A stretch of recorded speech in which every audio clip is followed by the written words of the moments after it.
ನಿರ್ಮಾಪಕ ಉಮಾಪತಿ ಶ್ರೀನಿವಾಸ್ ಗೌಡರ ಹುಟ್ಟುಹಬ್ಬದ ಅಂಗವಾಗಿ ರೋಗಿಗಳಿಗೆ ಹಣ್ಣು ಹಂಪಲ ವಿತರಣೆ ಮಾಡಲಾಯಿತು. ಚಲನಚಿತ್ರ ನಿರ್ಮಾಪಕ ಉಮಾಪತಿ ಶ್ರೀನಿವಾಸ್ ಗೌಡ ಅವರ ಹುಟ್ಟುಹಬ್ಬದ ಅಂಗವಾಗಿ ಮದ್ದೂರು ತಾಲೂಕು ಭಾರತೀನಗರದ ಸಮುದಾಯ ಆರೋಗ್ಯ ಕೇಂದ್ರದಲ್ಲಿ ಅಭಿಮಾನಿಗಳು ಹಣ್ಣು ಹಂಪಲ ವಿತರಣೆ ಮಾಡಿದರು. ಈ ಸಂದರ್ಭದಲ್ಲಿ ಚಲನಚಿತ್ರ ನಿರ್ಮಾಪಕ ಉಮಾಪತಿ ಶ್ರೀನಿವಾಸ್ ಗೌಡ ಅಭಿಮಾನಿಗಳ ಸಂಘದ ರಾಜ್ಯಾಧ್ಯಕ್ಷ ಮಣಿಗೆರೆ ರಾಮಚಂದ್ರೇಗೌಡ ಅವರು ಭಾನುವಾರ ಸಂಜೆ 4 ಗಂಟೆಯಲ್ಲಿ ಮಾತನಾಡಿ, ಉಮಾಪತಿ ಶ್ರೀನಿವಾಸ್ ಗೌಡ ಅವರು ಸಮಾಜಮುಖಿ ಕೆಲಸದಲ್ಲಿ ತೊಡಗಿದ್ದಾರೆ.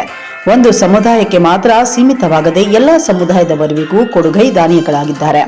ಇವರು ದೊಡ್ಡ ಮಟ್ಟದಲ್ಲಿ ಇದ್ದರೂ ಸಹ ಇವರ ಸರಳತೆ ಮುಂದಿನ ಜನತೆಗೆ ಮಾದರಿಯಾಗಬೇಕಾಗಿದೆ.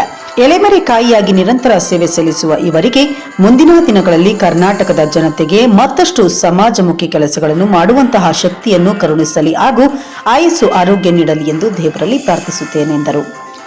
ಈ ವೇಳೆ ವೈದ್ಯಾಧಿಕಾರಿ ಸೌಮ್ಯ, ತೊರೆಬೊಮ್ಮನಹಳ್ಳಿ ಮೋಹನ್, ಮಾರ್ಗೌಡ್ನಹಳ್ಳಿ ಪುಟ್ಟಸ್ವಾಮಿ, ಒನಾಯ್ಕನಹಳ್ಳಿ ಸಂತೋಷ್, ಗಣೇಶ್, ಮನು, ಗುಡಿಗೆರೆ ಕಾಂತರಾಜು, ಕ್ಯಾತ್ಕಟ್ಟದ ಪ್ರಸಾದ್, ಆತ್ಮಾನಂದ್ ಸೇರಿದಂತೆ ಹಲವರಿದ್ದರು.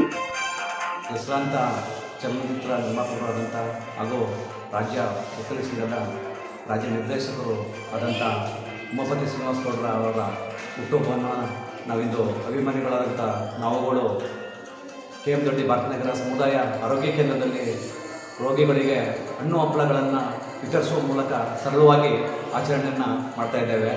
ಉಮಾಪತಿ ಶ್ರೀನಿವಾಸ್ ಗೌಡರು ಒಂದು ದೊಡ್ಡ ವ್ಯಕ್ತಿಯಾಗಿದ್ದು ಅವರು ದೊಡ್ಡ ಮಟ್ಟದಲ್ಲಿ ಇದ್ದರೂ ಸಹ ಅವರ ಸರಳತೆಯನ್ನು ಈ ದಿನ ನಾವು ನೆನ್ಕೊಳ್ತೀವಿ. ಯಾಕೆಂದರೆ ಅವರು ಅಷ್ಟು ದೊಡ್ಡ ಮಟ್ಟಕ್ಕಿದ್ದರೂ ಸಹ ಅವರು ಅವ್ರನ್ನ ಸರಳತೆಯ ಸರ್ದಾರ ಅಂತ ಹೇಳಿದ್ರೆ ತಪ್ಪಾಗಲಾರ್ದು. ಅವರು ಎಲ್ಲ ರಾಜ್ಯಾದ್ಯಂತ ಎಲ್ಲ ಸಮುದಾಯದ ಎಲ್ಲ ದುರ್ಬಲರಿಗೆ, ಎಲ್ಲ ಬಡವರಿಗೆ ಅವರು ತಮ್ಮ ಕೈಲಾದಂಥ ಸಹಾಯವನ್ನು ಮಾಡ್ತಾ, ಕಾಣದ ಕೈತರ ಸಹಾಯವನ್ನು ಮಾಡ್ತಾಯಿದ್ದಾರೆ ಅವ್ರಿಗೆ. ಹಾಗೆ ಅವರು ರಾಜ್ಯಾದ್ಯಂತ ಅವರು ಮುಂದಿನ ಜನಕ್ಕೆ ಉದಾಹರಣೆ ಆಗುವಂಥ ಕೆಲಸ ಕಾರ್ಯಗಳನ್ನು ಮಾಡ್ತಾಯಿದ್ದಾರೆ. ಹಾಗೆ ಜನಮಾನಸದಲ್ಲಿ ಮನೆ ಮಾಡುವಂಥ ಸೇವೆಯನ್ನು ಮಾಡ್ತಾಯಿದ್ದಾರೆ. ಜೊತೆಗೆ ಅವ್ರ ಕುಟುಂಬಕ್ಕೆ ಆ ದೇವರು ಆಯುಷು ಆರೋಗ್ಯವನ್ನು ಕೊಟ್ಟು ಕಾಪಾಡಲಿ. ಹಾಗೆ ಉಮಾಪತಿ ಶ್ರೀನಿವಾಸ್ ಗೌಡರವರಿಗೆ ಮುಂದೆ ಇನ್ನೂ ಹೆಚ್ಚು ನಮ್ಮ ಕರ್ನಾಟಕದ ಜನತೆಯ ಸೇವೆ ಮಾಡುವಂಥ ಅವಕಾಶವನ್ನು, ಶಕ್ತಿಯನ್ನು ಕರುಣಿಸಲಿ ಆ ಭಗವಂತ ಅಂತ ಅಭಿಮಾನಿಗಳಾದ ತಾವು ಈ ಮೂಲಕ ಕೇಳ್ಕೊಳ್ತಾ ಇದ್ದೇವೆ.